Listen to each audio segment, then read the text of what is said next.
Karo Maria, no beauty game chichavia. Go see what attack, Yama Chitelu, Lady Jare, Lulini Pum Yaba. Every time I come about the wood I do mare, generally my bound would choose our man. Did Patamazo, Jonaga, Papilla, Soro. General Command like the issue Kushi, Avalesoro. Ninas, Gona quest Lama Tenevia, Gona Jolom, Gona Coloma, or Della di Nangotamara, Inia Kizzy Apiama. Nangotamara, Poi so which she do, Mutomi so video clip to Saturday, Amadivia, Sat Toledo. I knew to be a video, media cheers or Halibon. General Kona who General Menai look at Jodi. Her the two people I think I did the Tamara Poi so when she do sort of Mutomi interview loaded sort of video clip to Amadivia Tela Ro, General Chile. General the Mutumi Piodora House, Chile Cajaro. To build a poem, but the Yang Tuja General Journalist to Tuja Hapama about. Todo General Minadia, Tuja, Patu Jamalesoro, Tamara E. Poi so going ya Pogo, no? So, Zulebo, Zulesra, I'm a Namelation on Chile, Namel Chile, not do a Yaruta went to Chile, Chibia Namarjan, Manajano, Manajano, PBA media in PBA media in the Bacolos or Naya, Nayani, Mio, media, Dromiaro, Dejare. Tamara Pio so when she do Mudmi, Pupilla, Budupilla, Papilla, Napilla, Bob Yasadina, will use Ometon, go Pesha can be now Wapita. I Sagalone Mount Muson, the Gesa, the media, my Hopshala, Melucino, Manina, Kaman like no can't go, Kamana, Kamana, the Quo, Manager, the Rero, to Jaron, Piosma, Piola Pio, PB media, Povega, so we do it. So, to be all at Joy, say with Lambo, would I met do, say with other Povega, man, I made him what do you have? Hello. Java, BBC, or you, a Conija, Media Roma Yajar. Yajar, General Bureau, match and get media regadali and take you out highlight load of low. The other Tamara person which is Mudumi, Capadule, Bale, Yalamu, Maluja, or the Maluja are low now let the Tamara person which is Mudumiga. Okay, do a deal, Piois when ya town, sell a team General Bomaduni Jam, Tuja Kaya, Bama de video, Jordan Tuja to Jorah de video of you, the PB media Jaro Arao, Highlight Lucha. Ero, Dimiodomina Badalu or Balua Villebo, not the Dimiodu of your general da Aronava, Dame, the 2 inches seems to do. O Dimiodu General Didame who Pura to Malimatalu, not the Bodamuju or the Rabian, the Calibiois in Nanga, two Zuya Dona, Shiva, Da who Jaina of General, the Water Pura. I had a Kaja Chimie,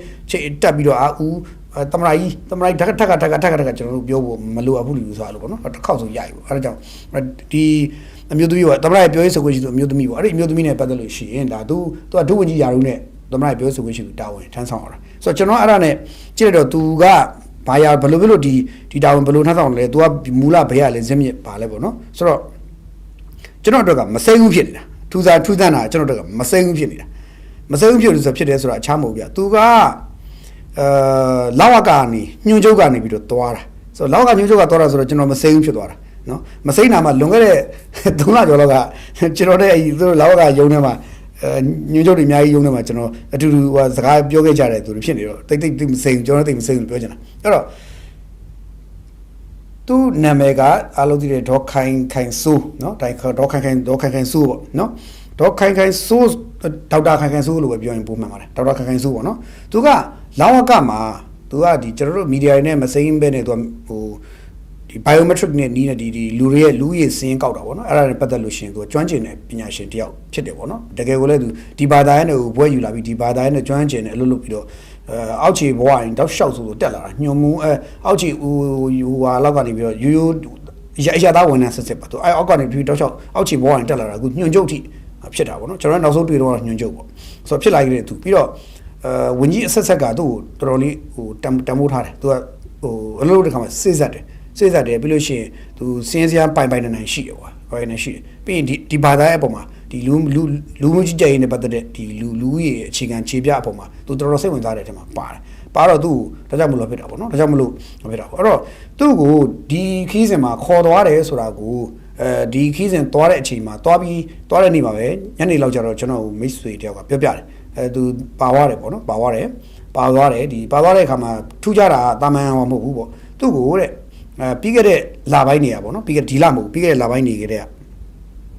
Nangano Tamara young Agu, to a lady, ဒါတွေကကျွန်တော်ပြန်သိရတော့ကျွန်တော်အားတင်တာပေါ့နော်ဒါပေမဲ့ကံကောင်းတာအဲ့ဒီ information ကျွန်တော် media တွေမှာမပါတော့ကျွန်တော်ဒါလေးကကျွန်တော်နည်းနည်းလေးပို့ပြောလို့ရတာသူတို့ကနည်းနည်းလေးပို့ပြောလို့ရပါတော့ဗောနော်ဆိုတော့တခြားပြည်ပြင်းမိတာဖော်ပြထားကြရဆိုတော့လဝကရဲ့ဒုဝန်ကြီးပေါ့ဗျာဒုဝန်ကြီးဒီအစိုးရအသစ်မပေါ်ခင်အထိကသူကညွန်ချုပ်လဝကကညွန်ချုပ်နော်ညွန်ချုပ်လုပ်တယ်လူဝင်ကြိုက်မှာလူရည်စင်းတကောင်းစင်းပိုင်းတွေကျွမ်းကျင်တဲ့သူဖြစ်တယ်ထိုင်းနိုင်ငံမဟီဒေါတက္ကသိုလ်ကနေပြီးတော့လူရည်ဗေဒဆိုတဲ့ဒီ demography ဘာသာရေးနဲ့ဒေါက်တာဘွဲ့ရတယ်လို့ဖြစ်တယ်ဦးသိန်းစိန်လက်ထက်ကရောနောက်ဒီဦးခင်ကြီးပေါ့အခုတက်လိုက်တဲ့အချိန်မှာဦးခင်ကြီးဝင်ကြီးဘွားပါရောတကယ်ကိုဒီတကောင်းစင်းကောက်ပြီးတဲ့ခါမှာအဓိကပါဝင်ခဲ့သူဖြစ်တယ်ဦးသိန်းစိန်အစောလက်ထက်တော့သူကတော့အဲ့တော့ညွန်ချုပ်မဟုတ်သေးဘူးညွန်မှုလောက်လို့ရှိမယ်။နောက်အဲ့ဒီကနေမှဂျားထဲမှာဒေါ်ဆန်းစုကြည်9နှစ်ပြီးတော့အခုဗိုလ်ချုပ်မှုကြီးမင်းအောင်လှိုင်9နှစ်အတွင်းမှာဥခင်ရကိုလာဝကဝန်ကြီးဖြစ်တဲ့အချိန်မှာသူ့လက်ထက်မှာ2024တကောင်စင်းပေါ့14ပြီးရင်10နှစ်ကြာတဲ့က2024တကောင်စင်းပြန်ကျွန်တော်တကောင်စင်းလို့ပြောရင်သူကျွန်တော်ပြောမလားမသိဘူး။အဲ့အမှကျွန်တော်ပြောမလားမသိဘူး။ကျွန်တော်တကောင်စင်းပြောလို့ထားပါတော့ဗျာကပြီးမှပြောမယ်။ဆိုတော့တော့အဲ့လိုမျိုးမီဒီယာနဲ့မစိမ့်လို့တဲ့သူဒါသူ့အတွက်မစိုးဘူးပေါ့နော်ပြီးတော့ဒီဗိုလ်ချုပ်မှုကြီးမင်းအောင်လှိုင်တို့ဆိုရအဖွဲ့လက်ထက်မှာသူညွန့်ချုပ်ဖြစ်လာပြီးတော့သူရာဟုတို့မြင့်ခိုင်းပြီးတော့တိတ်မကြခင်မှာပဲအခုပြီးခဲ့တဲ့တိတ်မကြသေးခင်ကပဲသူ့ကိုညွန့်ချုပ်ကနေပြီးတော့ဒုဝန်ကြီးရာတို့ကောက်ပြီးတင်လိုက်တယ်ဗလားကဒုဝန်ကြီးရာတို့ကောက်တင်လိုက်တယ်ဆိုတော့တင်လိုက်တွေ့ရတယ်ပြီးတော့သူက2025ပြီးခဲ့တဲ့နှစ်ကုန်ပိုင်းလောက်ကမှမနစ်ကနှစ်ကုန်ပိုင်းလေးကမှမင်္ဂလာဆောင်ထားတာအိမ်တော်ပြုထားတာပေါ့နော်တက်မတော်ကလေတပ်ကအရာရှိကြီးတယောက်နဲ့အိမ်တော်ပြုထားတယ်ပေါ့နော်အိမ်တော်ပြုထားတယ်တိတ်မကြသေးဘူးတိတ်မကြသေးဘူးသူ့အမျိုးသားကလည်း DSA 41ကဆိုတော့ပြောရရင်တော့ GBTF ဆိုလို့ရှိရင်အရာသားထဲမှာဆိုလို့ရှိရင် DSA 41မှာတိုင်းမှုဖြစ်တဲ့သူတွေတော့ရှိနေပြီ41တိုင်းမှုဖြစ်တဲ့သူတွေရှိနေပြီတိုင်းမှုဖြစ်တဲ့သူရှိနေဆိုတော့ဒါပေမဲ့သူ့အမျိုးသားကတော့တိုင်းမှုဆန်တော့မရောက်သေးဘူးတိုးတော့လေတပ်ဆိုတော့နေတယ်ပေါ့နော်လေတပ်ကတော့အတက်နှီးတယ်ကျန်တဲ့သူခြေလင်းနဲ့ဆိုင်နေတဲ့အတက်နှီးတယ်အဲ့တော့သူကDSA 41ဖြစ်တယ်တက်ကတက်မလို့၄ဘက်ကပေါ့နော်ဆိုတော့သူအဲ့လိုရှိတယ်ပြီးတော့သူတို့အင်တာဗျူးထားလဲတိတ်ကမကြသေးဘူးတိတ်လည်းမကြသေးဘူးပေါ့နော်ပြီးခဲ့တဲ့ဟောလေးမှာဆိုတော့ကျွန်တော်တို့သိရတဲ့လောက်တော့ဒီမျိုးသမီးကအလုပ်လုပ်စိတ်ဆက်တယ်ပြီးတော့ဘယ်လိုခေါ်မလဲကျွန်တော်တို့တိတ်ပြီးတော့လည်းမကြောက်တတ်ဘူးအဲ့လိုမကြောက်တတ်ဘူးအဲ့တော့ကျွန်တော်ကသူ့ကိုဒီလိုမျိုးခံရတဲ့ကိစ္စပြည်ပြင်းမီဒီယာတွေရေးချင်တာရေးပေါ့နော်ကျွန်တော်သိတဲ့ information တစ်ခုနှစ်ခုပဲကျွန်တော်ပြပြပါမယ်တခုကနံပါတ်1တခုကပြီးခဲ့တဲ့3-4လလောက်ကပေါ့နော်ပြီးခဲ့တဲ့3-4လကျော်လောက်ကမှတ်မိကြအောင်ပဲတင်တယ်ကျွန်တော်လာဝကမှာသွားပြီးတော့လာဝကကိစ္စပေါ့နော်လာဝကကိစ္စဒီမှတ်ပုံတင်ကိစ္စတွေသွားပြောရမယ်လာဝကမှာသွားကျွန်တော်သွားပြီးရှင်းအောင်မယ်သွားစကားပြောအောင်မယ်အဲ့တော့ကျွန်တော် information တွေကျွန်တော်ဖြစ်တဲ့ information ပေးကြပါလို့ကျွန်တော်ပြောခဲ့တယ်ပြောတော့အဲ့အချိန်မှာကျွန်တော်သွားတဲ့ခါမှာအဲ့လာဝကယုံနေမှာလူဝင်ကြီးတဲ့အဲ့လာဝကယုံနေမှာပေါ့နော်အမြဲတမ်းတွင်းဝင်ရဲ့ညွန်ချုပ်တွေအကုန်တန်းစီဒုညွန်ချုပ်တွေအများကြီးပဲအဲ့ကျွန်တော်သွားရှင်းရတယ်ကျွန်တော်တို့ကတော့ဒါအဲ့တော့လာတာအများကြီးလာလိမ့်မယ်ထင်တာကျွန်တော်ဝင်တော့ဟာတယောက်တည်းဝင်လာတော့ပြောတယ်တယောက်တည်းဝင်လာတယောက်တည်းပါပေါ့ရပါတယ်တယောက်တည်းတော့ရပါတယ်ပေါ့ကျွန်တော်လည်းပွင့်လင်းပြောပါတယ်ကျွန်တော်တယောက်တည်းပဲဒါပေမဲ့လာဝကစီလာခဲ့တာဒီကိုလာခဲ့တာကဖြစ်လာတဲ့ဖြစ်တဲ့ပြဿနာတွေအပေါ်မှာကျွန်တော်တို့တစ်ဖက်အညိုးတီးနဲ့ရန်ညိုးရန်သားတွေဖြစ်စီဖို့မဟုတ်ဘူးပြဿနာတွေအတူတူကဘယ်လိုဖြေရှင်းကြမလဲပြီးတော့ဒီတိုင်းပြည်ပြဿနာအတူဘယ်လိုဒီတိုင်းပြည်လူမှုကြီးကြိုက်တဲ့ကတော့ဘယ်လိုဖြေရှင်းကြမလဲမီဒီယာနဲ့ဝန်ကြီးစနာနဲ့ပေါင်းစပ်ပြီးဘယ်လိုလုပ်ကြမလဲဆိုတော့ဆွေးနွေးဖို့ပဲကျွန်တော်လာတာအဲ့တော့ဖြစ်သွားတဲ့ကိစ္စတွေဖြစ်လက်ထံသောကိစ္စတွေဖြစ်လာနိုင်တဲ့ကိစ္စတွေမှာသူမားနဲ့ငါမနဲ့ညင်းပူလာတာမဟုတ်ဘူးဆိုပြီးတော့ကျွန်တော်ပြောခဲ့ပြီးကျွန်တော်စကားပြောကြတယ်ပြောရရင်လည်းအမှဆွေးနွေးကြတော့ဗျာကျွန်တော်တို့ဒီလူမှုကြီးကြိုက်ကိစ္စတွေဆွေးနွေးကြတဲ့အခါမှာကြာတော်ရှာဆွေးနွေးပြပါတယ်ဆွေးနွေးပြပြီးတော့မှဆွေးနွေးပြပြီးတဲ့နောက်မှာအဲ့တော့ဘာလို့ဆိုရင်အဲ့ဒီအတွင်းဝင်လို့ဘာလို့ဆိုရင်သူကတင်းမှာကိုပြောပါတယ်သူဘာလဲဆိုတော့သူမှားရင်သူအေးအေးယူသူမှားလို့ရှိရင်သူ့အပေါ်ဝင်ကြီးကိုတိုင်ပါတဲ့သူအဂရီလို့အပေါ်ဝင်ကြီးတိုင်ပါတဲ့အဲ့ကျွန်တော်အောက်ကလူတွေမှားရင်ကျွန်တော်တိုင်ကျွန်တော်ရေးယူရမယ်ဒါမျိုးတွေသူကအဲ့လိုဒီမာမထန်တင်းမှာကိုသူပြောပါတယ်ဆိုတော့သူ့လူတွေအဂရီမှုကျူးလွန်ရင်ချက်ချင်းတိုင်ပါလုပ်ပါကျွန်တော်ရေးပြမယ်ဘာညာပေါ့ဗျာဒါမျိုးသူပြောတယ်ပြောကျွန်တော်လည်း okay ကောင်းပါပြီပေါ့အဲ့တော့ကျွန်တော်ပွင့်လင်းပြောပါတယ်ကျွန်တော် case တွေကျွန်တော်ဟိုဖြစ်နေပြောရတယ်ကျွန်တော်အကယ်၍သာနော်ဟို DG တို့ဟိုမှာ DG အနေဆုံးအမှဗျာဟိုဒုညွန့်ချုပ်လောက်ထိုင်နေကြတာအကုန်လုံးတန်းစီပြီးတော့အများကြီးပဲကျွန်တော်တင်းထားတာကျွန်တော်ထောက်ထဲကျွန်တော်အကယ်၍များအခြေရတယ်ဆိုရင်ကျွန်တော်က follow တကောခေါ်ပြီးတော့ကျွန်တော် file တွေလိုက်တောင်းပေးလို့ရပါတယ်ဒါပေမဲ့ဒါတွေဟာမှားခြင်းမှန်ခြင်းကပြီးတာပြီးသွားပြီကျွန်တော်မငင်းချင်ဘူးအဲ့တော့ကျွန်တော်မြို့နယ်တစ်ခုမှရှိတယ်တရားသူကြီးတယောက်ကိုကျွန်တော်ခုဖုန်းဆက်ပြီးတော့သူ့ရှိမှာအဲ့ဒီလာဘကနဲ့ပတ်သက် file တွေကိုကျွန်တော်မေးပြီးတော့ဒီမှာအတန် file ဖွင့်ပြီးတော့ speaker နဲ့ဖွင့်ပြီးတော့ကျွန်တော်ပြောခိုင်းလို့ရပါတယ်ဆိုတော့ပြောအဲ့လောက်ထိကျွန်တော်ပြောခဲ့ပါတယ်ဒါမဲ့တို့ကျွန်တော်တစ်ဖက်နဲ့တစ်ဖက်ကတော့ရန်ဖြစ်ကြတာမဟုတ်ဘူးနှစ်ဖက်ဒီပေးသနာအဂရိဆိုတဲ့ခေါင်းစဉ်လူမှုကြီးကြည်လာဝကမှတ်ပုံနေအဂရိဒါတွေနဲ့ပတ်သက်ပြီးပြောကြဆိုကြဆွေးနွေးကြတဲ့အခါမှာရှိတယ်အဲ့အချိန်မှာပြောကြဆိုကြဆွေးနွေးကြရင်နဲ့ဒီကျွန်တော်ကတော့အဲ့မှာတကောင်စင်းပေါ့ဗျာကျွန်တော်ရဲ့တကောင်စင်းဘင်လျင်ဆိုတာကိုကျွန်တော်နမူနာပေးခဲ့တယ်ကျွန်တော်တကောင်စင်းဘင်လျင်ဒီလိုကြာခဲ့တယ်ဒီလိုနှောက်ဒီလိုကွာခဲ့တယ်ပေါ့ဗျာဖြစ်တဲ့ဟာလေးရှင်းပြတယ်ဖြစ်တော့ အဲ့ချိန်မှာအဲ့ခုနဒီမြို့သမီးပြောရေးဆိုခွင့်ရပုဂ္ဂိုလ်မြို့သမီးဖြစ်လာတဲ့အခုဒေါက်တာခိုင်စိုးကသူကကျွန်တော်သတင်းတော်ကြီးကိုယ်တိုင်မှားနေတဲ့အများကြီးပြောမှားနေတဲ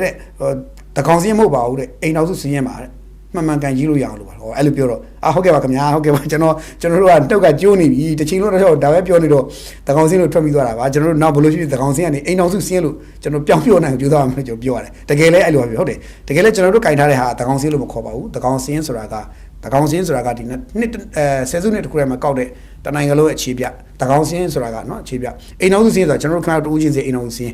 အဲ့လိုအိမ်တော်တူးချင်းစီအိမ်တော်စုစင်းစီရအဲ့ဒါကိုသူကျွန်တော်အဲ့နေရာကိုတစ်ချက်ပြန်ထောက်တယ်အဲ့လိုသူလည်းခေသူမဟုတ်ပါပြောချင်တာ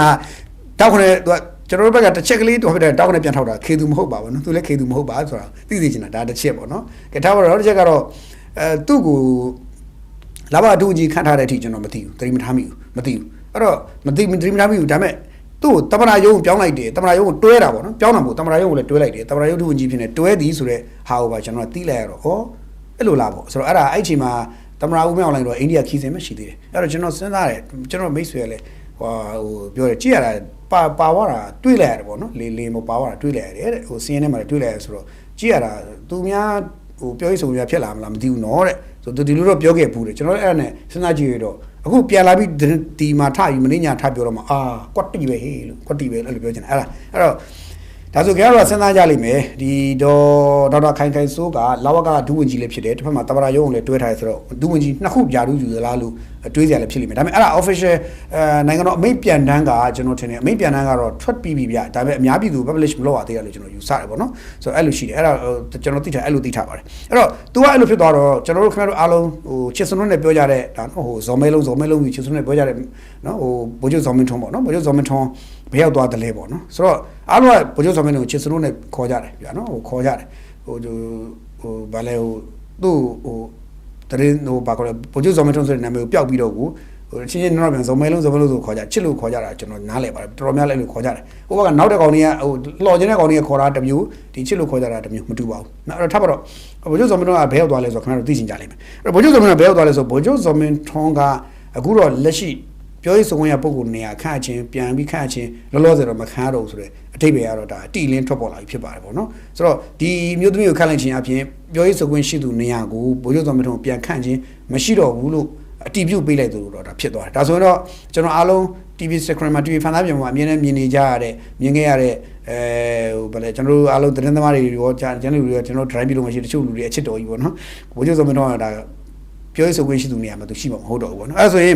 ်ပြောရေးဆိုခွင့်ရှိသူနေရာမရှိတော့ဘူးဆိုသူဘယ်ရောက်မှာလဲဘယ်နေရာရောက်နေလဲပေါ့ဆိုတော့ကျွန်တော်သိသလောက်တော့တိတ်မကြခင်မှာသူအငိမ့်သားယူတော့မယ်လို့ယူဆပါတယ်အငိမ့်သားလေးယူပြီးလောက်ပြီးလို့လည်းယူဆတယ်ပေါ့နော်ဒါကတော့တက်တွင်းတက်မတော်ဘက်မှာသူ့ရဲ့အပိုင်းသူ့အခန်းကဏ္ဍတက်မတော်ဘက်ပြန်ရောက်သွားပြီဆိုတော့တက်မတော်ဘက်မှာပဲသူရှိလိမ့်မယ်အဲ့တော့တက်မတော်ကာကွယ်သူကြီးချုပ်နဲ့ဒီနိုင်ငံတော်သမ္မတတို့ရဲ့သဘောထားကိုမူတည်ပြီးတော့သူအငိမ့်သားယူရလည်းဖြစ်နိုင်တယ်သူကသူ AC လုံးဝနားပြလည်းဖြစ်နိုင်တယ်သူဒီလည်းပြောရရင်ဗျာဒီဒေါ်ဆောင်စုကြည်တို့အစိုးရလက်ထက်ရဲ့နောက်ဆုံးသက်တမ်း2နှစ်ကျော်3နှစ်ရဲ့ဒီဘက်ကသမ္မတဦးမင်းအောင်လှိုင်မဖြစ်ခင်ဗိုလ်ချုပ်မှုကြီးမင်းအောင်လှိုင်ဘဝနိုင်ငံတော်စီမံရေးကောင်စီဥက္ကဋ္ဌရဲ့နိုင်ငံတော်ရဲ့ပြောရေးဆိုခွင့်ရှိသူတာဝန်ထမ်းဆောင်ခဲ့တဲ့9နှစ်စုစုပေါင်းသူဒီ9နှစ်ကျော်10နှစ်အတွင်းမှာသူပေတီဒူဘေနာဘီခံပြီးသူအများကြီးစူးစမ်းပန်းစားတိုင်းပြည်အတွက်သူလုပ်ပေးခဲ့ပါပြီးပါပြီ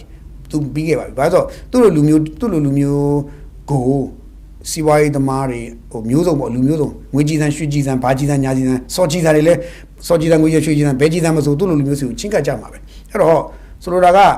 ဒီကျွန်တော်တို့ခင်ဗျားတို့ဘယ်သူပဲဖြစ်ဖြစ်ဗျာကျွန်တော်ပဲဖြစ်ခင်ဗျားတို့ဖြစ်ဖြစ်ယာရုကြီးတစ်ခုရောက်လာမယ်ထိပ်ပိုင်းနေရဖြစ်လာပြီဆိုရင်ကိုယ့်ရှိကိုချင်းကပ်လာတဲ့ဟာတွေကပုံစံမျိုးစုံလာတယ်ယောက်ျားလေးဆိုရင်မိန်းကလေးတွေချင်းကပ်မယ်ငွေတွေချင်းကပ်မယ်ကြီးစံချင်းကပ်မယ်မျိုးစုံချင်းကပ်လာမယ်ဗျာရတနာခွန်လန်းမျိုးစုံမိန်းကလေးယာရုကြီးတဲ့သူဆိုရင်အခြားအလှပရေးရာတွေနဲ့ချင်းကပ်မယ်ငွေချင်းချင်းကပ်မယ်ပေါ့နော်သူတို့ကြိုက်တဲ့ဒီအစင်တစားတွေနဲ့ချင်းကပ်လာတာရှိမယ်လောက်ကွက်တွေနဲ့ချင်းကပ်ဒါတော့ဖြစ်မှာပဲအဲ့ဒါကိုကြက်ညက်ခံတောက်ခံတတ်ကြဖို့လိုတာပေါ့ဘာလို့ဒီအတွင်းမှာသူဒီဒါကိုတော်လေးကိုကြက်ညက်ခံတောက်ခံပြီးတော့သူနေခဲ့ပါတယ်ကျွန်တော်တော်တော်လေးသူနေခဲ့ရှာပါတယ်ဘာပြောပြန်တွေးကြည့်ရင်တော့သူ့နာမည်ကအဲ့လောက်ကြီးစူးစူးဝါးထိဖြစ်ခဲ့တဲ့အထက်မှာမပါဘူးဗျအဲ့တော့ကိုသူလောတဲ့အေးစေးနားပြီသူလည်းကြည့်ရအဲ့အချိန်မှာလူပေါင်းများစွာသူ့ချီရောဖြစ်တာသူလည်းခေါင်းကိုက်မှာပဲပင်မမှာပဲဒီနေရာတွေဒီယာရုတွေကရှင်းပြောရင်တော့နောက်ဖွေးပေါက်ကဝင်မဲ့ကောင်အေးရှိယဝင်မဲ့ကောင်ကြော်ခေါက်ဝင်မိုးပေါ်လာကောင်မျိုးစုံရှိတော့ဒီယာရုမျိုးတွေကသူ့အတွက်ဖိအားများတယ်ဗျဒီယာရုတွေကပြောရေးဆိုခွင့်ရှိသူဆိုတဲ့ယာရုကဖိအားတားကြီးပါတယ်မြန်မာနိုင်ငံမှာကပူဖိအားကြီးတယ်ဘာကြောင့်လဲဆိုမြန်မာနိုင်ငံကဟိုလူပေါင်းစုံပါဇက်ပေါင်းစုံတွေးပေါင်းစုံအပြောပေါင်းစုံအရေးပေါင်းစုံကလာတာပြီးရင်အခွင့်အရေးလိုချင်တဲ့သူပေါင်းများစွာက ချင်းကတ်ကြတာပြဿနာပေါင်းအမှုပေါင်းများစွာချင်းကတ်ကြတာဘာလို့ဆိုသူဘိုးချုပ်ဆောင်မတော်အဆင်မပြောနေကျွန်တော်တို့တရင်ရုပ်တံပြောနေတော့တခါတလေညီးငွေရတဲ့ဒီကျွန်တော်တို့ရှုပ်ဆိုင်ဖြစ်တယ်ဖြစ်ခဲ့တယ်ဆိုတော့တခါကျရင်လွယ်ဦးပြရက်တီရှင်သားမလွယ်လောက်အဲ့တော့အဲ့ကြားထဲမှာသူရအောင်ကြိုးစားပြီးနောက်ဆုံးသ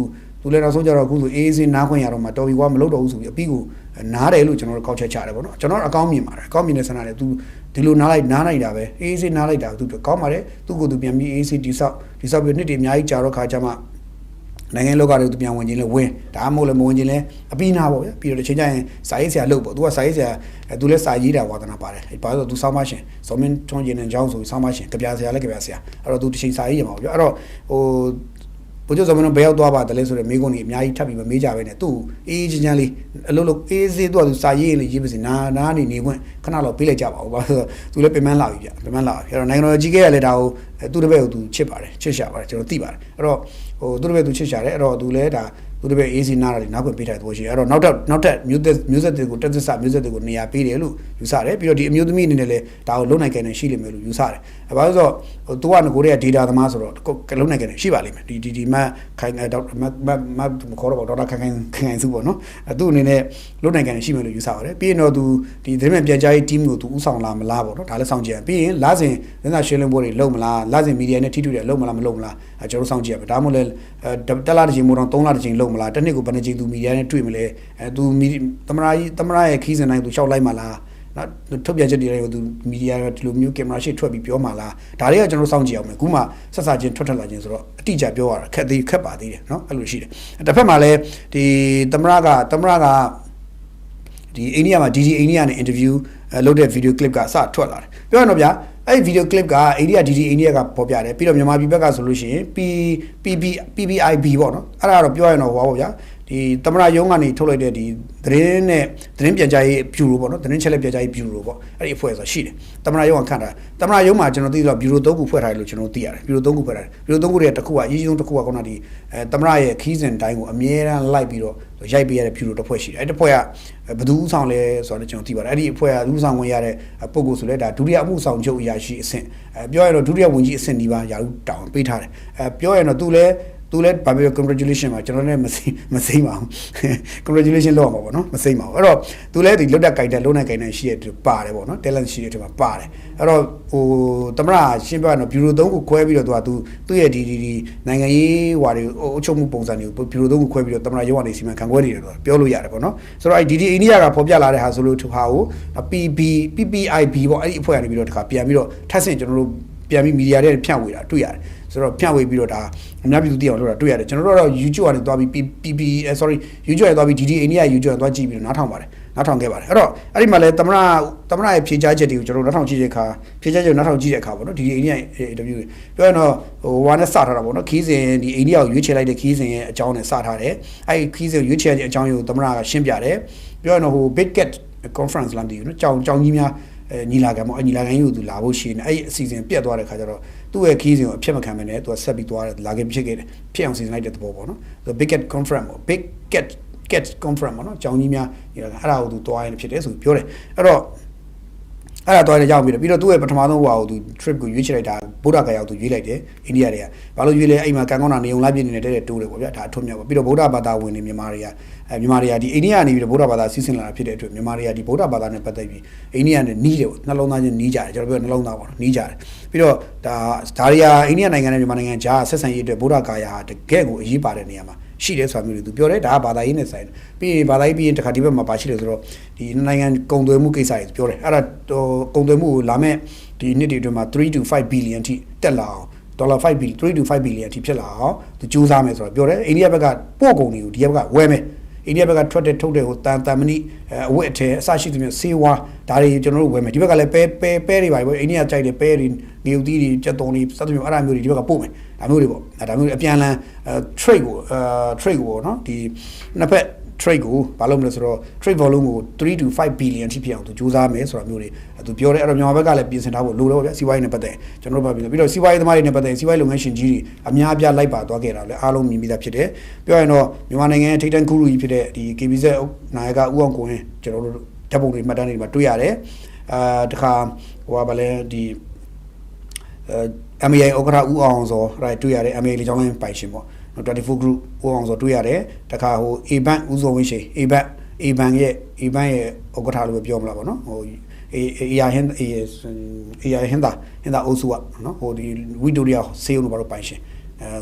ကိုစောဝင်းရှိတို့ဘာလို့တွေ့ရတယ်အဲ့လိုကုန်သွယ်မှုအသင်းချုပ်ဥက္ကဋ္ဌအပါဝင်တခြားသောဒီစီးပွားရေးထိပ်တန်းစီးပွားရေးလုပ်ငန်းရှင်အများအပြားလိုက်ပါတော့တာလေတွေ့ရတယ်ဆိုတော့ပြောရရင်တော့ဒါတွေကြီးချင်းအဖြစ်တော့တကယ်ကိုဒီခီးစဉ်ကိုတေချာသူပြင်ဆင်တယ်လို့သဘောကပြောလို့ရစီးပွားရေးနဲ့ပတ်သက်ရင်လည်းတေချာပြင်ဆင်သွားတဲ့သဘောမျိုးပေါ့နော်ကျွန်တော်အဲ့ဒါတွေ့ရတယ်တခါတစ်ဖက်မှာဘာထောက်ပဲလဲဆိုတော့သူအိန္ဒိယနေဇက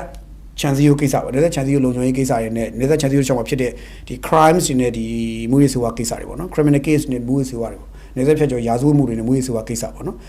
အဲ့ဒါတွေလည်းသူတို့ဆွေးနွေးကြဆွေးနွေးကမှသူဒီနေဇက်ကိစ္စတွေနဲ့သူထပ်ပြီးထည့်ပြောပါတယ်ဒီနေဇက်လက်နက်ကင်အိတ်စာတွေသူတို့ပြေးလေအောင်သူတို့ညှိနှိုင်းဖို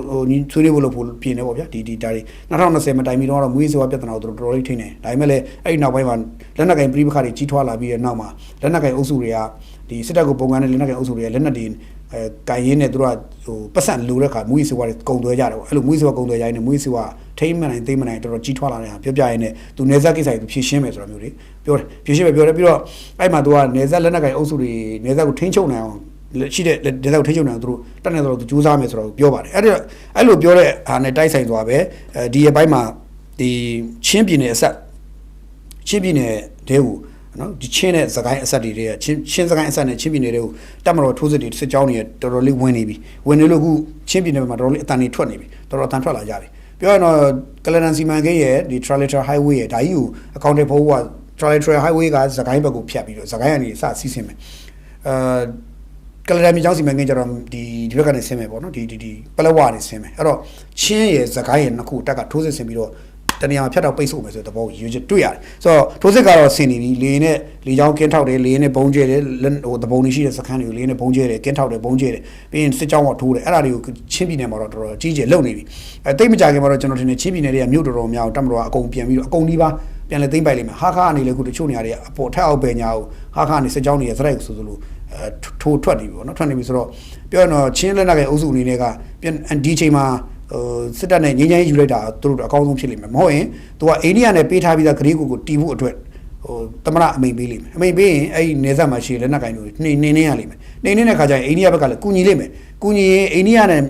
နဲ့မြန်မာနှစ်နိုင်ငံအစိုးရတွေပေါင်းပြီးနှိမ့်နေမှုမျိုးဖြစ်လာရင်ချင်းလက်နက်ကင်အဖွဲ့တွေအတွက်ပြေးစရာမြေမရှိဖြစ်သွားနိုင်တယ်အဲ့တော့ချင်းလူထုချင်းလက်နက်ကင်အုပ်စုတွေအနေနဲ့ပေါ့နော်ချင်းလူထုကိုတနာတယ်ညှတာတယ်ဆိုရင်သူတို့လောက်အောင်မှာတခုပဲကျွန်တော်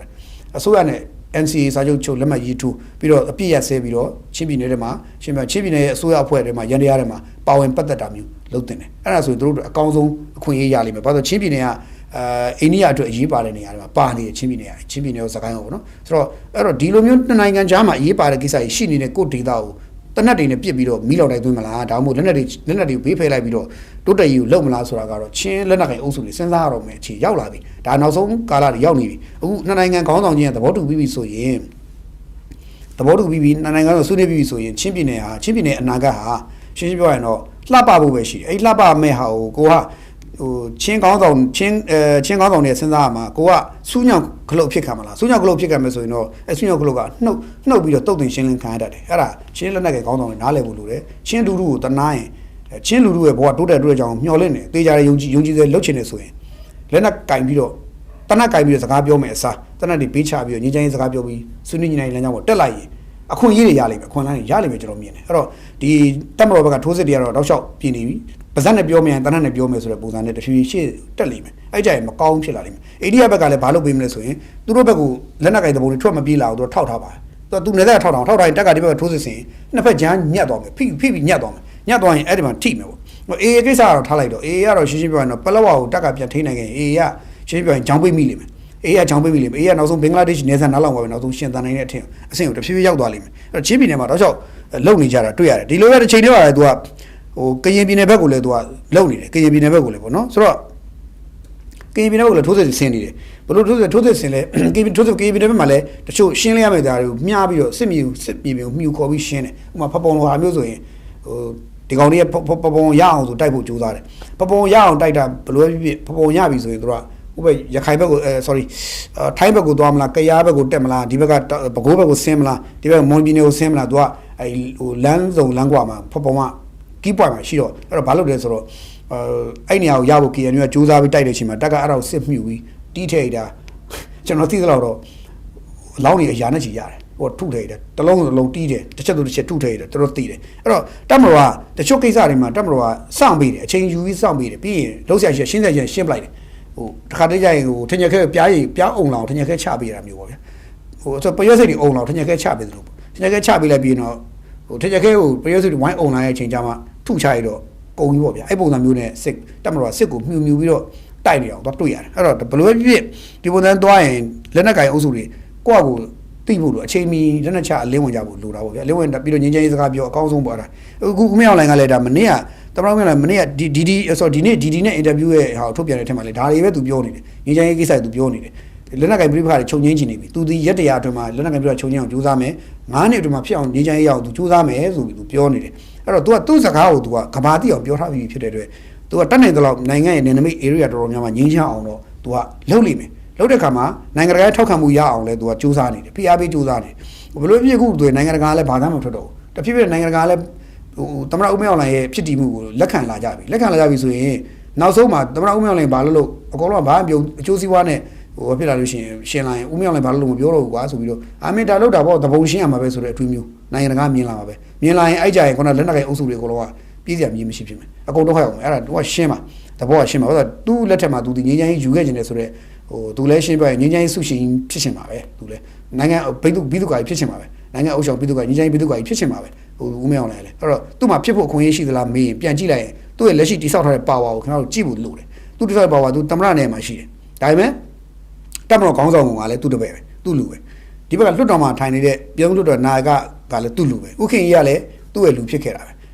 ဟိုပါတီဥက္ကဋ္ဌဖြစ်နေပြီဒါမှမဟုတ်သူ့လူဖြစ်ခဲ့တာအဲ့တော့ခင်ဗျာလွတ်တော်မှာလည်းသူ့လူတွေကြီးပဲတက်မှာလည်းသူ့လူတွေကြီးပဲဒီအစိုးရဘက်မှာလည်းသူ့လူတွေကြီးပဲအရသာတဲ့စီးပွားရေးလုပ်ငန်းရှင်တော်များလည်းသူ့လူတွေပြောကိုင်ထားတယ်ဗျာခင်ဗျာသူ့လက်ထက်မှာရှိသမျှ power တစ်ခုလုံးသူတော်တဲ့ကိုင်ထားတာသူတယောက်တည်း power တစ်ခုလုံးအကုန်ကိုင်ထားပြီးတော့သူဒီလိုချုပ်ထားတာကိုင်ထားဖြစ်တဲ့အတွက်သူ့မှာလုတ်ပိုင်ခွင့်အများကြီးရှိလို့ကျန်တဲ့လူတွေကတော့ဦးမင်းအောင်လှိုင်မျက်နှာကိုကြည့်ပြီးလိုက်ပြီးလှုပ်ရှားနေရတဲ့ထားကိုကျန်တဲ့ဝင်ကြီးအစင်တွေညဝင်ကြီးချုပ်တွေဟောတော့ဦးမင်းအောင်လှိုင်မျက်နှာကိုကြည့်ပြီးတော့သူတို့သမ္မတမျက်နှာကိုရေးကြည့်ပြီးတော့လိုက်လှုပ်ရှားနေကြနေထားမှာပဲရှိတာအဲ့တော့ဟိုကလုံးဆိုရင်အကုန်လုံးချမှာချဆိုရင်အဲ့ဒါကြရင်သမ္မတဦးမင်းအောင်လှိုင်ကသူ့ကိုသူငင်းချိုင်းပြီးသူကဖြစ်ချင်းသူကဟဲ့အောင်လေအကုန်ချကွာအမိန်တခွန်းပေးလိုက်တယ်ဆော်မှာသူကအကုန်လုံးသူကအမိန်တစ်ခါကြရင်ချကွာလို့မပေးဘဲနဲ့အေးကွာဒါလေးကတော့ငါတော့စင်ပြေဦးထင်တယ်ကွာလို့ပြောလိုက်အဲ့တော့သူ့ကိုရှင်းသွားပြီကျန်တဲ့ကောင်အောက်ကတီးမှာဘာလို့ဒီလိုနေတိုင်းမျိုးလို့ရောက်နေပြီသူ့ပါဝါအမြင့်ဆုံးချိန်ကိုရောက်နေပြီသူဦးမြောင်းလည်းပါဝါအမြင့်ဆုံးရောက်နေပြီအဲ့တော်သွားပြီးနောက်လို့မရဘူးသွားရှုပ်လို့မရဘူးသူကသူ့သွားရှုပ်လို့မရတော့ဘူးအဲ့တော့ဒီထားမှာ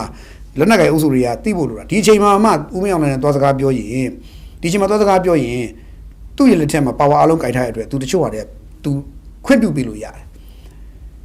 ဒီအချိန်မှာမဟုတ်ဖဲတဲ့ဦးသိန်းစိန်လက်ထက်တော့ပြောမယ်ဆိုရင်ဦးသိန်းစိန်လက်ထက်တော့ဆိုခင်ဗျာလွတ်တော်ဥက္ကဋ္ဌကထလွတ်တော်ဥက္ကဋ္ဌဦးသိန်းစိန်ထညှိကြတာတမျိုးတမတော်ကဦးသိန်းကျော်ကတိုက်ချင်တာဦးသိန်းစိန်ကြီးကဆွဲထားတာတမျိုးခင်ဗျာအဲ့တော့ဆိုရင်ဆုံးဖြတ်ချက်ကမပြတ်ဘူးဟောဒေါ်ဆုံးပြဆွဲလက်ထက်ဆိုလဲဒီလိုပဲဆုံးဖြတ်ချက်မပြတ်ကြဘူးမပြတ်သားဘူးအဲ့တော့ခုလက်ထက်မှာကျတော့ဦးမြောင်လိုင်ကတခုံးတခုံးဦးမြောင်လိုင်နဲ့သဘောတူပြီဆိုရင်ကျန်တာအားလုံးအကုန်ရပြီဆိုတော့သဘောပဲရှေ့ဦးမြောင်လည်းသဘောတူဖို့အတွက်သူနဲ့သွားစကားပြောမှရသူနဲ့စကားပြောတဲ့သူအောက်ကငင်းချင်ရေးနဲ့ပတ်သက်ပြီးပြေးထားတယ်ဗိုလ်ချုပ်ကြီးရာပြေတို့အုပ်စုတွေဗိုလ်ချုပ်ကြီးမင်းနိုင်တို့အုပ်စုတွေရှိနေတာပဲစဉ်းစားအောင်တော့ကွာလာစကားပြောပြီးဆွေးနွေးပြီးလိုချင်တာတောင်းဆိုပြောပြီးတာနဲ့သူတို့ပေးလို့ရမှာသူကုန်ပေးပါပြောပြီးတာသူဆွေးနွေးထဲမှာတစ်ချက်ပြောပြီးသားမဖြစ်နိုင်တဲ့တောင်းဆိုမဲ့စားဖြစ်နိုင်တာတောင်းဆိုအကုန်ပေးမယ်ဆိုတာမျိုး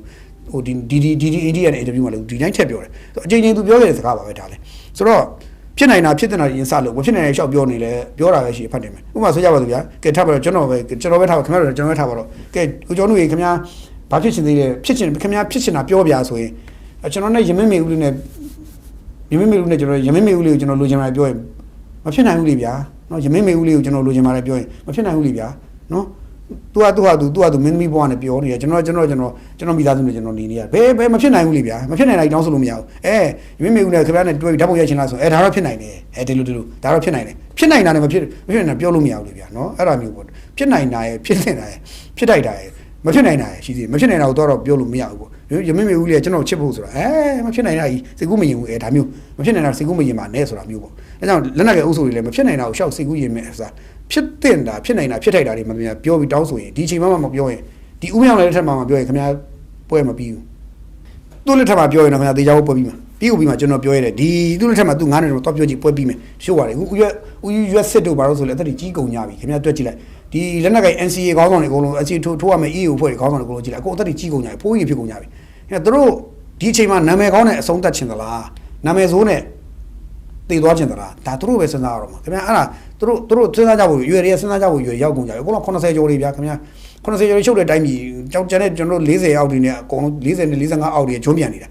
နော်80ကျော်တွေချုပ်တဲ့အတိုင်းပြည်က40အောက်တွေဂျွန်းပြန်နေတယ်ဆိုအဲ့ဒါတကယ်သူတို့မရှင်းနိုင်တာသူတို့ကသူရှုပ်နေတာသူတို့ပတ်ရှုပ်နေကြတယ်ဇာတ်လမ်းအဲ့ကြောင့်ညီတိုင်းတိုင်းမှာဆွေးနွေးညီချမ်းရေးပေါ်တက်ဒါအကောင်းဆုံးပဲကျွန်တော်ဒါကိုပဲတိုက်တွန်းနေတယ်အဲ့တော့ဒါကတော့ကိုယ်ကနောက်ဒီရက်ဘက်မှာမော်လမြိုင်မှာလည်းအလင်းဝင်တာတွေရှိနေတယ်အလင်းဝင်တာတွေရှိနေပြီဒီနေ့ဆိုရင်ဒါ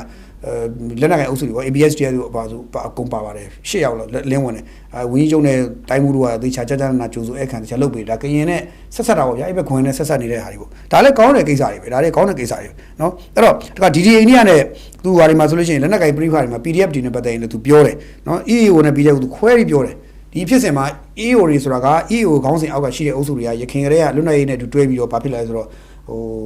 ့သူတို့လူလာချက်တွေကိုတောင်းဆိုရင်းနဲ့နှစ်80ကျော်80ဖြစ်လာတာနော်အဲ့တော့ဒီဘက်က PDF ဆိုတာ2021နိုင်ငံရေးခင်းချင်းနဲ့အတူပေါ်လာတာအဲ့တော့မတူတဲ့ဟာတွေပေါ့အဲ့တော့ PDF တွေတော့တစ်ဖက်မှာရေးစားတစ်ဖက်မှာမီးပုံရေးစားတစ်ခွက်ရေးစားမီးစားတစ်ခွက်ရောကုန်ဗျာထားပါတော့တစ်ဖက်မှာမီးနဲ့ရေကင်ပြီးတော့ကစားမယ်ပေါ့ဗျာနော်အဲ့လိုမျိုးသူပြောတော့တွေ့ရဆိုတော့ဖြင်းချင်းရှင်းရင်တော့ PDF တွေကိုသူအရင်ရှင်းရလိမ့်မယ်ဘာလို့ PDF တွေကကျတော့ဒီဘက်ခင်မှာသူပေါ်လာတဲ့ဟာတွေပြီးတော့အသုံးချခံတွေဖြစ်နေတယ်သူတို့မှာကိုယ်ပိုင်နေမြင်မရှိဘူးအသုံးချခံဖြစ်တယ်ပြီးတော့အသုံးချခံဖြစ်ုံနဲ့မဟုတ်ဘူးသူတို့လည်းအသုံးချခံဖြစ်နေမှမသိကြဘူးပြီးရင်လူပေါင်းများစွာဝိုင်းပြီးတုံးနေတဲ့လူသုံးကုန်လုံးဖြစ်နေတာအဲ့ဒါကိုပြောတာအဲ့ဒါကိုသူတို့မရှင်းတတ်တာဘူးမသိတာအဲ့တော့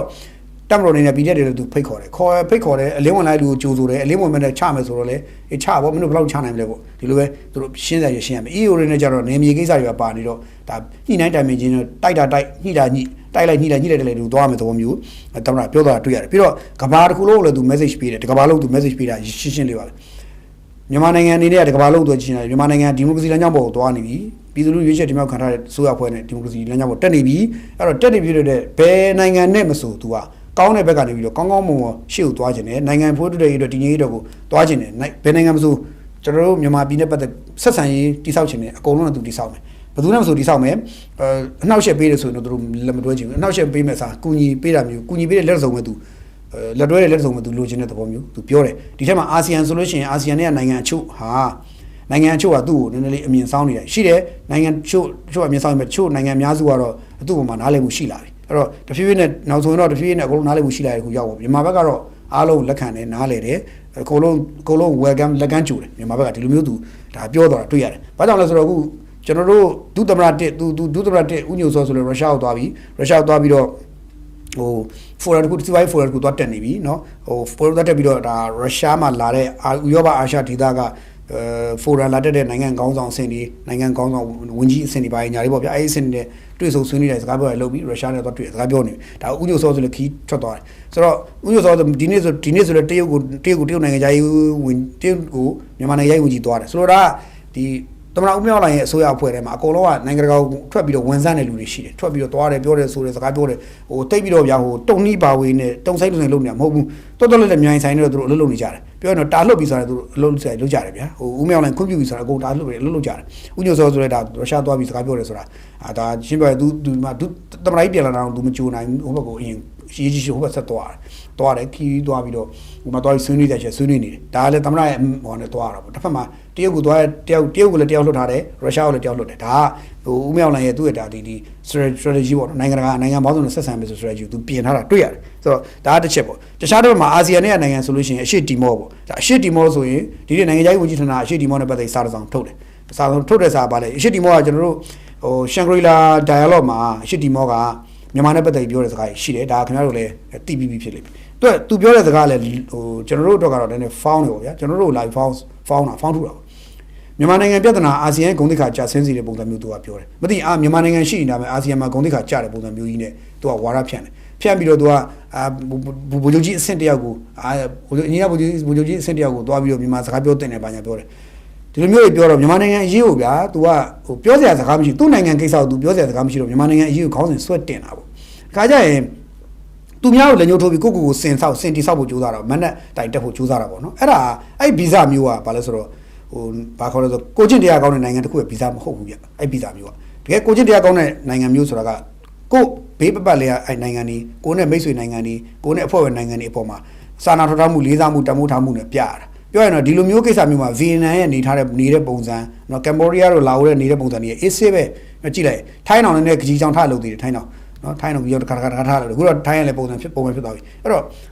နိုင်ငံတကာစစ်စံရေးမှာနေရတဲ့ပုံစံတွေမှာတော်တော်လေးအရေးကြီးတယ်အဲ့တော့အခုအရှစ်တီမောနဲ့ပတ်သက်ပြီးတော့ဟိုမြန်မာအစိုးရစာထုတ်တယ်ထုတ်တဲ့စာထဲမှာထုတ်ပြန်ချက်ထဲမှာအရှစ်တီမောကိုသတိပေးထားတယ်ပေါ့ဗျာမင်းတို့မြန်မာပုံရိပ်ကိုပုံမှားရတာပုံဖော်ပြချက်တွေကိုရှောင်ကျဉ်ဖို့ဆိုတိုက်တွန်းတယ်တဲ့နော်ဒီသူ့ရဲ့မြန်မာနိုင်ငံနဲ့ပတ်သက်ပြီးပြောကြားချက်တွေဟာမြန်မာပြည်တွင်းကိစ္စဝင်ရောက်ဆွတ်ဖက်တယ်အာဆီယံပြည်ကိုမင်းတို့ချိုးဖောက်ထားတယ်ပြီးတော့ချိုးဖောက်ထားတယ်ပေါ့ဗျာနှစ်နိုင်ငံစစ်စံရေးကိုလည်းမင်းထိခိုက်စေပြီးတော့အာဆီယံမိသားစုစိတ်တွေကိုလည်းပျက်စီးစေနိုင်တယ်တဲ့နော်ပြီးတော့မြန်မာနိုင်ငံမြန်မာငြိမ်းချမ်းရေးလုပ်ငန်းစဉ်တွေကလက်နက်ကင်အဖွဲ့အစည်းအများအပြားနဲ့ခက်ခဲလောက်ရတဲ့အခါရှုပ်ထွေးတယ်မင်းတို့ထင်ထားလို့မဟုတ်ဘူးပေါ့ဗျာရှုပ်ထွေးတယ်ပေါ့အဲ့တော့မြန်မာနိုင်ငံမှာဒီငြိမ်းချမ်းရေးပြန်ရဖို့အတွက်ဟိုအများကြီးအဖွဲ့အစည်းတွေအများကြီးနဲ့လုပ်နေရတယ် NCA စာချုပ်တွေနဲ့ဆက်လုပ်နေတယ်နော်အခုအကုန်လုံးကိုဖိတ်ခေါ်နေတယ် PDF ပါအကုန်လုံးဖိတ်ခေါ်ပြီးတော့ညီနိုင်တယ်ဆွေးနွေးမှုလုပ်နေတယ်ဒါပေမဲ့တီမောသမ္မတရဲ့လွဲမှားတဲ့ပြောဆိုချက်နဲ့ဆန့်ကျင်ပြီးတော့အချို့နေရာတွေမှာတည်ငြိမ်အေးချမ်းတယ်မြန်မာနိုင်ငံရဲ့အချို့နေရာတွေအများစုကတည်ငြိမ်အေးချမ်းနေတယ်နော်နေသက်ဒေသအချို့မှာအကန့်အသတ်နဲ့တိုက်ပွဲလေးအနေငယ်ရှိတယ်ဒါလည်းလက်နက်ကင်ဖွဲ့တွေရဲ့ကျူးကျော်တိုက်ခိုက်မှုတွေကြောင့်လူမျိုးတပ်ဖွဲ့ဝင်တွေခုခံရတဲ့အခြေအနေသာဖြစ်တယ်မြေပြင်ချင်းတွေဆိုမြေပြင်ချင်းတွေမျိုးသိချင်ဘယ်သူမှဆိုလာခဲ့မင်းတို့လာကြည့်ငါတို့ပြပြီမယ်ဒါမျိုးတော့ဖိတ်ခေါ်တာအဲ့တော့တီမောသမ္မတရဲ့ဒီနိုင်ငံတော်ဖိုရမ်မှာလွဲမှားတာပြောဆိုနိုင်ငံတော်ဖိုရမ်ကိုလွဲမှားတာအသုံးချပြီးမြန်မာနဲ့ပတ်သက်ပြီးတော့ဆွဆွဲပြောဆိုနေမှုတွေဟိုပယ်ချတယ်တဲ့နော်လေးနဲ့ဆိုတာပယ်ချတယ်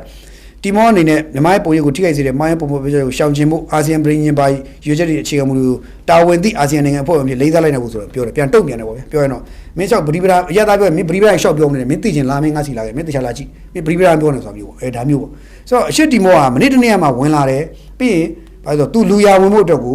ဘသူ့ကိုလည်းညှို့ထိုးရင်ကောင်းမလဲဆိုကြည့်တော့မြန်မာပြည်ပြဿနာကိုလည်းညှို့ထိုးတယ်ဒါပဲအဓိကအဲ့ဒါပဲပြောရင်တော့စားတော့ခမ်းပါတယ်မှာခမ်းပါတယ်သဘောကြီးတွေမှာစားတော့ခမ်းမှာလူတန်းစီထိုင်နေကြတယ်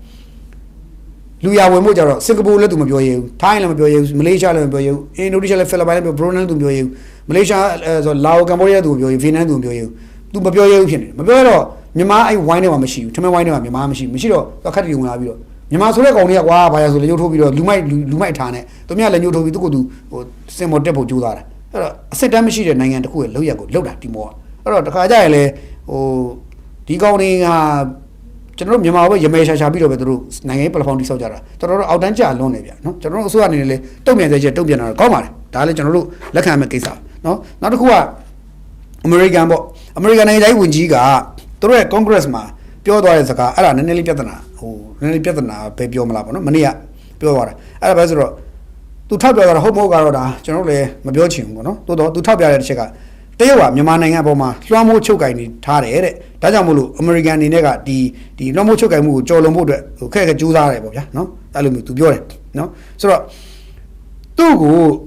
American Congress မှာနော်အထက်လွှတ်တော် budget ခွဲဝေကော်မတီမှာဆွေးနွေးကြတဲ့အခါမှာ sorry အထက်လွှတ်တော်အောက်လွှတ်တော်နော် budget ခွဲဝေနဲ့ဒီနိုင်ငံသားရေးကော်မတီမှာသူ့ဝိုင်းကြားနာစီမှုလုပ်တဲ့အခါမှာလွှတ်တော်အမတ်တွေကမေးတယ်နော်လွှတ်တော်အမတ်တယောက်ကမေးတယ်အဲ့လွှတ်တော်အမတ်ကလည်းဒါမြန်မာရေးလှုပ်ရှားနေလွှတ်တော်အမတ်တယောက်ပါပဲနော်သူကမေးတယ်သူမေးတဲ့အခါမှာသူပြန်ပြောတာအဲဆိုသူတရုတ်နိုင်ငံဟာတဲ့မြန်မာနိုင်ငံကစနစ်တွေပေါ်မှာအလွန်ကြီးမားတဲ့ဩဇာတက်ရောက်မှုတွေနဲ့ဂိုင်းဆွဲထားတယ်တဲ့နော်အဲ့တော့မြန်မာနိုင်ငံမှာတရုတ်ကဩဇာလွှမ်းမိုးမှုကြီးတဲ့အခါအမေရိကန်ရဲ့ဩဇာလွှမ်းမိုးမှုတိုးမြင့်မှုကြိုးစားတဲ့အခါမှာအမေရိကန်ဆိုရအနေနဲ့ရင်ဆိုင်ရတဲ့အခက်အခဲတွေများစွာရှိတယ်တဲ့နော်ရှိတယ်တဲ့ဒါပေမဲ့မြန်မာပြည်သနာကိုတော့သူတို့အနေနဲ့ကလက်လွတ်ထားခြင်းမြန်မာကိုဟိုပြစ်ပယ်ထားခြင်းလက်လွတ်ထားခြင်းမရှိပါဘူးဆက်ရှိနေတယ်ဒါပေမဲ့သူတရုတ်ကလွှမ်းမိုးမှုကြီးတဲ့အခါသူတို့ခက်တယ်ပေါ့ဗျာနော်ဆိုတော့ပြောဒါပေမဲ့သူတို့အနေနဲ့တော့အမေရိကန်ရဲ့တန်တမာရေးလွှမ်းမိုးမှုရဖို့အတွက်အကောင်းဆုံးသူတို့စူးစမ်းမှုတွေရှိနေပါတယ်ဆိုတော့မျိုးပြောတယ်ဒါမျိုးပြောနေဆိုတော့ဟိုအပြည့်စုံကတော့ရှိပါတယ်အပြည့်စုံကျွန်တော်အပြည့်စုံပြောတော့လူရင်းကမြန်မာပေါ်မှာတရုတ်လွှမ်းမိုးမှုကြီးနေတယ်သူတို့ဝင်ရခက်တယ်ဒါမျိုးတွေပေါ့နော်ဆိုတော့စူးစမ်းပြီးသူတို့လုပ်မယ်ပေါ့ဆိုတော့ဟိုကဘာမှအဲ့တူဘာလို့ ਨੇ ဒီမြန်မာကိုထောက်ပံ့ကူညီမှုတွေပေးတဲ့ဟာလက်နက်ကင်သဘုံတွေနဲ့ PDF တွေစီရောက်တယ် NGO သမားတွေစီရောက်ပြီးတော့မြန်မာအစိုးရစီမရောက်ဘူးပဲနဲ့လွှမ်းမိုးမှုကဘယ်လိုရှိမလဲလွှမ်းမိုးဘလို့မရှိဘူးတရုတ်ကလွှမ်းမိုးမှုရှိပါတယ်လို့သူကပြောရင်ကျွန်တော်တို့ကတော့ဒါကိုဟိုကျွန်တော်ကတူးချင်းညင်းချက်ထုတ်စရာဘာကြောင့်မှမရှိဘူးအစိုးရအနေနဲ့ညင်းချင်တော့ညင်းပေါ့ကျွန်တော်တို့ကတော့ညင်းချင်ဆိုတာမရှိဘူးသို့တော့ဒါကြီးကအမေရိကန်ကိုယ်တိုင်ဒီလိုပြောလာတဲ့စကားကြီးကကျွန်တော်တို့နိုင်ငံအတွက်တော့မကောင်းဘူးပေါ့ဗျာအဲ့တော့အမေရိကန်ကဘာပြောရမှာလဲဆိုတော့ခုပဲပြောတယ်မင်းတို့လည်းမြန်မာနိုင်ငံပေါ်မှာတရုတ်ကလွှမ်းမိုးမှုရှိရလို့မင်းတို့ထင်နေရင်ယုံကြည်ထားရင်လာငါတို့နဲ့တူလာဆက်ဆံလိုက်ဒါပဲရှိတော့တယ်ဟုတ်လားဆက်ဆံအဲ့ဆိုငါတို့ကတရုတ်နဲ့ရောအမေရိကန်နဲ့ရောအိန္ဒိယရောရုရှားရောဘယ်နိုင်ငံနဲ့မဆိုငါတို့ဒီစကားပြောတဲ့နိုင်ငံဖြစ်တယ်ငါတို့ဒီအလုပ်လုပ်တဲ့နိုင်ငံဖြစ်တယ်ဆိုတော့မြန်မာအစိုးရခေါင်းဆောင်တွေအဆင့်နဲ့မြန်မာခေါင်းဆောင်တွေရဲ့အဆက်ဆက်ကအမြဲတမ်းသူတို့ကဒီဘက်မလိုက်နိုင်ငံခြားရေးမူဝါဒကိုကျင့်သုံးတယ်ပြီးတော့ဘယ်နိုင်ငံနဲ့မဆိုမိတ်ဆွေဖွဲ့ဖို့ပဲသူကစဉ်းစားတယ်ရန်သူမလုပ်ဘူးမြန်မာခေါင်းဆောင်ဆက်ဆက်ကဘယ်တော့မှဘယ်နိုင်ငံနဲ့မှရန်သူမဖွဲ့ဘူးမိတ်ဆွေပဲလုပ်တာ နောက်တကဘာလုံးမုန်းနေတဲ့နိုင်ငံနဲ့မိတ်ဆွေဖွဲ့ရဆိုလဲဖွဲ့တယ်ချစ်တဲ့နိုင်ငံနဲ့ဖွဲ့ရဆိုလဲဖွဲ့တယ်မြန်မာကသူ့မူကကိုတဲ့ကျွန်တော်မြန်မာရဲ့မူကိုတဲ့မိတ်ဆွေပေါင်းသင်းများနေခြင်းအပြင်ကျွန်တော်တို့ကဒီပေါ်လက်လာပါရွှေ့နေပေါ့ဒါမျိုးမိတ်ဆွေပေါင်းသင်းများတဲ့အတွက်အိမ်မှာအိမ်တာတယ်ဧည့်လာတယ်ပြီးရင်ကိုယ့်နိုင်ငံကိုယ့်အိမ်တွင်းကပို့ပြီးစီမံဝါပြောမှုဖြစ်တယ်ဒါကိုကျွန်တော်လက်ခံထားတယ်အဲ့တော့အမေရိကန်ကမူဝါဒပြောင်းပြီးတော့ကျွန်တော်တို့မြန်မာပြည်လာဆက်ဆံမှုပဲလို့တရုတ်ရဲ့လွှမ်းမိုးမှုတွေအိန္ဒိယလွှမ်းမိုးမှုတွေရုရှားလွှမ်းမိုးမှုတွေဆိုတဲ့စကားက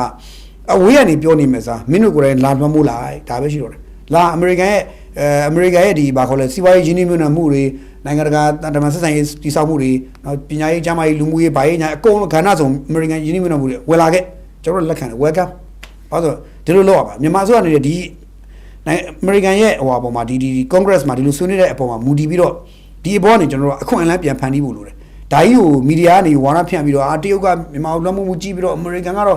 ဘာဖြစ်နေပြီညာဖြစ်နေပြီဆိုဝါဒဖြန့်တာတွေကိုထပ်ပြီးတော့ဖြစ်နေမယ်စားမြန်မာအစိုးရအနေနဲ့အဲ့ဒါကိုစိတ်ထဲမှာစိတ်ဆိုးတာစားတော့တခုဖြစ်တဲ့အစားတရုတ်ကလည်းအဲ့ဒါစိတ်ဆိုးရမှာမဟုတ်ဘူးလို့ကျွန်တော်နားလည်ထားတယ်အဲ့တော့ဘာလို့ရမလဲဆိုတော့ဒါမင်းတို့လည်းလာခဲ့ငါတို့မင်းတို့တူလုံးမှာအမေရိကန်နဲ့ငါတို့ welcome လုပ်ချင်နေတာအမေရိကန်နဲ့ငါတို့နိုင်ငံကို sanction တွေဖြေလျှော့လိုက်ပြီးရင်ဥရောပပို့ကုန်တွေကိုနဲ့မင်းတို့နိုင်ငံပို့ကုန်တွေကိစ္စမှာ sanction ဖြေလျှော့ပြီးတော့ငါတို့ပူးပေါင်းဆောင်မှုလုပ်လိုက်ငါတို့ကလည်းအဲ့ဒါဆိုရင်မင်းတို့ပြောတဲ့တရုတ်ရင်ခွင်နဲ့ငါတို့မရောက်ဘူးပေါ့ကွာငါတို့ကရှင်းပြောရင်ဘယ်သူရင်ခွင်ထဲမှာနေချင်တာမဟုတ်ဘူးငါတို့အားလုံးငါတို့ကကိုယ့်ဟာကို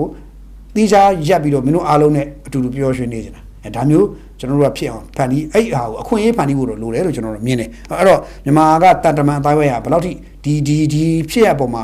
ဒီဖြစ်ကိုတည်ပြီးတော့တန်တမန်ကြီးကဘယ်လောက်ထိပပနဲ့ကစားမလဲဆိုတော့စောင့်ကြည့်ရုံမရှိတာပေါ့နော်အဲ့တော့တရုတ်ကတော့တရုတ်တိုင်းပေါ့ဗျာတရုတ်ကအခုချိန်ထိဒေါ်စောကြည်လိုမျိုးအမျိုးသမီးကြောက်ကျင်ပေါ့ကြောက်ကျင်ဆိုတဲ့အမျိုးသမီးအဲ့ဒီအမျိုးသမီး Facebook မှာအဲ့အမျိုးသမီးရဲ့ရေးချင်တာရှောက်ရေးနေတာတွေကိုမြန်မာပြည်သူလူထုအပေါ်မှာအထင်မြင်လွဲမှားအောင်ဆွဆွဲပြောဆိုပုတ်ကိုက်နှိမ်ချနေရတွေကိုတရုတ်အစိုးရကရောမြန်မာနိုင်ငံမှာရှိတဲ့တရုတ်တန်ရုံးကတာဝန်ရှိသူတွေကရောတယောက်မှတော့မတားကြခြင်းအားဖြင့်သူတို့ကိုယ်တိုင်အလိုလိုပါဖြစ်နေလို့ပဲနော်မြန်မာနဲ့ပတ်သက်ဒေါ်စောကြည်လို့ခေါ်တဲ့ကြောက်ကျင်နော် ZHAO ကြောက် GIN ကြောက်ကျင်ဆိုအမျိုးသမီးအဲ့ဒီအမျိုးသမီးကမြန်မာတွေကိုသူ့ Facebook comment ပိတ်ပြီးတော့မြန်မာတွေကိုနှိမ်ချပြောဆိုရေးသားပြီးတော့မြန်မာတွေကိုအဆုံးရောက်လူမျိုးရေးဝါဒကြီးထွားတဲ့နိုင်ငံလူတွေအဖြစ်နဲ့ပုံဖော်ပြီးပြောဆိုပြီးတော့ဆွဆွဲရေးသားနေတာတွေကိုတရုတ်မြန်မာနိုင်ငံမှာရှိတဲ့တရုတ်တန်ရုံးကရော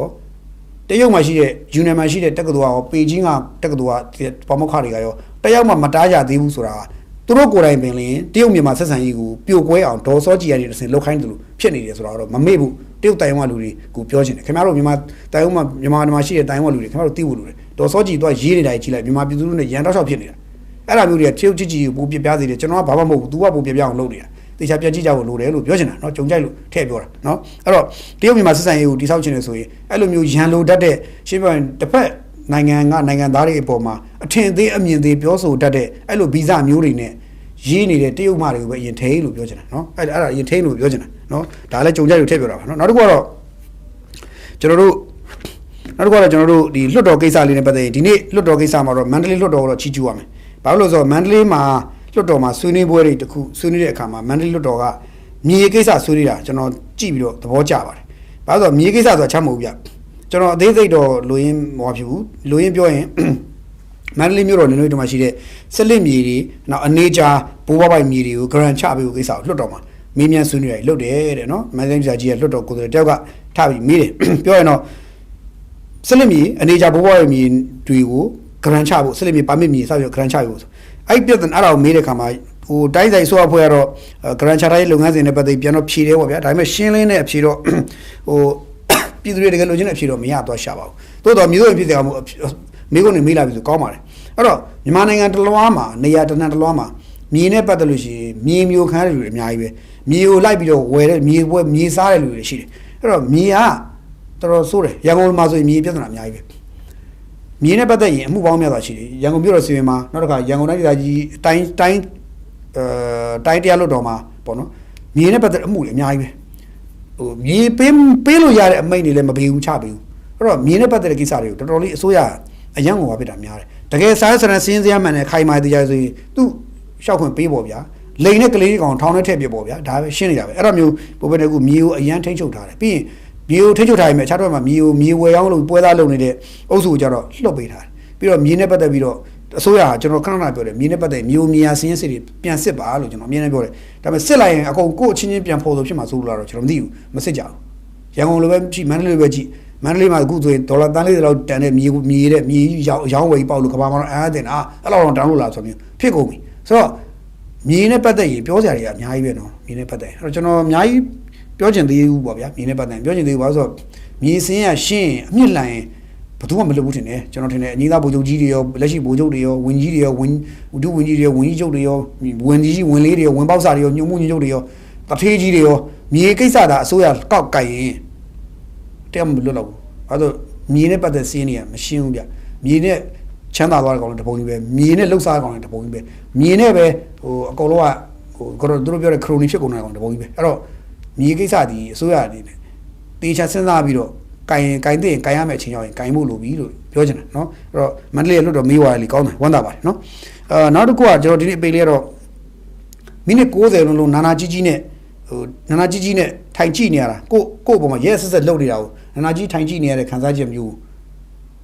ကျွန်တော်တော့ခံစားဘူးသွားတယ်အဲ့တော့မြန်မာနိုင်ငံဘောလုံးဖွဲ့ချုပ်ဥက္ကဋ္ဌနဲ့ဘောလုံးဖွဲ့ချုပ်ကတာဝန်ရှိသူတွေရောသူတို့လည်းကျွန်တော်ထင်တယ်နာနာကြီးကြီးနဲ့ပဲခံစားနေရသလားငါတို့လည်းမဆိုင်ပါဘူးကတော့နေလာတော့ကျွန်တော်မသိဘူးအခုယူစကိုဟိုမှာသွားကအင်ဒိုနီးရှားမှာကျင်းပယူစကိုသူပွဲသွားပြိုင်တယ်ပထမဆုံးနေ့ပွဲမှာအင်ဒိုနီးရှားကို3ဂိုးနဲ့ရှုံးတယ်ဒုတိယနေ့ပွဲဒီနေ့ဘီယန်နဲ့5ဂိုးနဲ့ရှုံးတယ်ရှုံးတာရှုံးနိုင်တယ်ဟိုအသင်းတွေအကုန်လုံးရှုံးတတ်တယ်ဒါပေမဲ့ရှုံးတာကရှုံးပုံရှုံးနည်းကလွဲနေတော့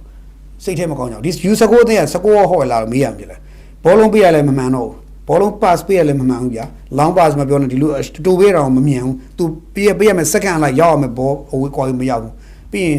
ကစားကွက်ထိထိရောက်ဘာမှမရှိဘူးလူတွေရဲ့ဒီဟွာတွေကလည်း15မိနစ်ဆိုတော့ပြေးတယ်အကောင်တွေဟိုက်နေကြတယ်ဆိုတော့19နှစ်သားတွေ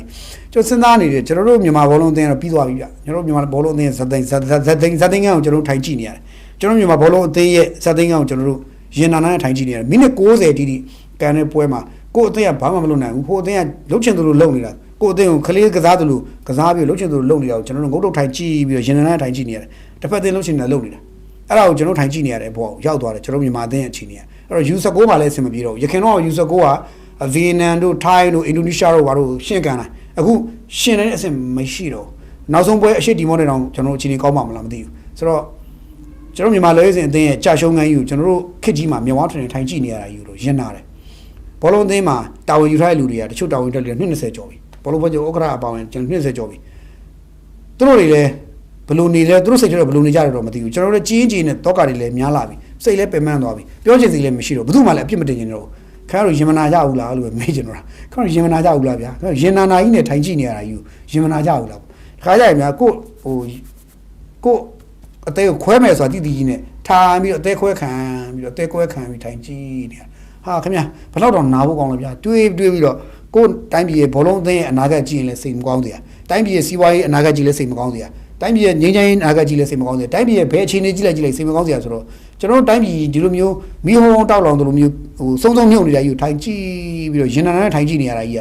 ဘာနဲ့ဘလို့တိုက်ရမှမသိဘူးဘောလုံးသင်းကြီးရဲ့မိနစ်60ကြီးကလည်းစိတ်ပြက်စရာကြီးပြအခုဘီယန်9ဂိုး3နဲ့ရှုံးသွားတယ်ချီမပါလက်မပါလို့ဖြစ်သွားတယ်အဲ့တော့တယောက်ကနောက်တယ်မြန်မာ football fan group ကအုပ်စုတွေနောက်တယ်ဘလို့နောက်လဲမှတ်လဲအဲ့ဒါလေးကျွန်တော်ကြည့်ပြီးအဲ့ဒါလေးနဲ့ပိတ်ချင်တာထိုင်းလူစင်အသင်းကမြန်မာလူစင်အသင်းကိုနောက်ဆုံးအချိန်ရှုံးခဲ့တဲ့အချိန်တော့ဆိုင်းခန်းလိုက်ရ4နှစ်သားပဲရှိပါသေးတယ်တဲ့ကဲဘာဆိုင်ကိုလည်းညှို့ထုတ်ပြီးပြောတာဘာဆိုင်လဲအားရနာတယ်နော်ထိုင်းလူစင်အသင်းကိုမြန်မာအသင်းနိုင်ခဲ့တဲ့နောက်ဆုံးခုနှစ်တုန်းကဆိုင်းခန်းလိုက်အသက်က4နှစ်ပဲရှိသေးတယ်အခုဘာဆိုင်အသက်က49 48ရှိနေပြီဆိုတော့နှစ်ပေါင်း40ကျော်ပြီကျွန်တော်တို့ထိုင်းကိုလည်းနိုင်ဖို့မပြောနဲ့နောက်ဆုံးနိုင်ရတာ40ကျော်ပြီဆိုတော့ကျွန်တော်တို့အဲ့ဒါလေးကြည့်ပြီးတော့ကျွန်တော်တို့ရင်နာနာနဲ့ထိုင်ကြည့်နေရတဲ့မျိုးဆက်တစ်ခုပြီးတော့ကျွန်တော်တို့ရင်နာနာနဲ့ဒီတိုင်းသွားရင်ကျွန်တော်သွားယူပါဗျအဲ့တော့ဟိုဘောမှာကျွန်တော်ပြောချင်တာတစ်ခုပဲကျွန်တော်အဲ့ဘာလဲဆိုတော့ကျွန်တော်တို့လူလာပိုင်းရွေးရောက်လာပြီစပြီးတော့လူလာပိုင်းနဲ့စချင်းနေဝင်ရောက်လာပြီကျွန်တော်တက်မှာပေါ့နော်ခင်ဗျားတို့90 60 90 50 60 90တွေမိလိုက်တော့ကျွန်တော်တက်မှာတော့နောက်လာမယ်ကျွန်တော်တန်းတောက်မှာရှောက်မှာတော့မတည်ခင်မြင်မှုသွားခြင်းတော့အရာများပေါ့နော်တစ်မြန်မာဘောလုံးအသင်းအာဆီယံမှာချန်ပီယံဆုယူပြီးတော့အာရှဖလားမှာတူတန်ဝင်ပြီးကမ္ဘာဖလားမှာဝင်ကစားနိုင်တဲ့နေ့ဒါတစ်ချက်မြန်မာဘောလုံးအသင်းနှစ်ချက်မြန်မာနိုင်ငံရဲ့ငြိမ်းချမ်းရေးပြည့်ဝရတဲ့နေ့မတည်ခင်မြင်သွားခြင်းတာပြောတာပါနံပါတ်3မြန်မာနိုင်ငံသားတွေထမင်းဝဝလင်ရှာဖွေစားတောက်ရမယ်နေ့အဲ့နေ့မြင်သွားရင်မတည်ခင်မြင်သွားခင်ပဲကျွန်တော်လူဖြစ်လာကြနတ်တယ်လို့တော့ကိုယ့်ကိုပြန်တွေးရမှာဖြစ်နေပြီလို့ပြောရင်းနဲ့ဒီတော့ဒီလောက်ပါပဲအားလုံးပဲ ကိုရသားလေးရှိပါတိုင်းပြည်ပေါ်စေနာမှန်ထားပါသစ္စာရှိပါကိုယ်နိုင်ငံသားအချင်းချင်းအပြန်အလှန်တပ်ဖြတ်နေကြတာကိုလက်ခုပ်လဝါ TV ပျော်နေတဲ့လူမိုက်လူရန်ကလူသက်အကြမ်းဖက်အားပေးသမားခမားဖြစ်နေသလားဆိုတော့ပြန်လည်မေးခွန်းထုတ်ပါလို့ပြောရင်းနဲ့ဒီနေ့လဲကျွန်တော်တို့တည့်ရက်နီးလာခဲ့ပြန်ပြီပေါ့ဗျာ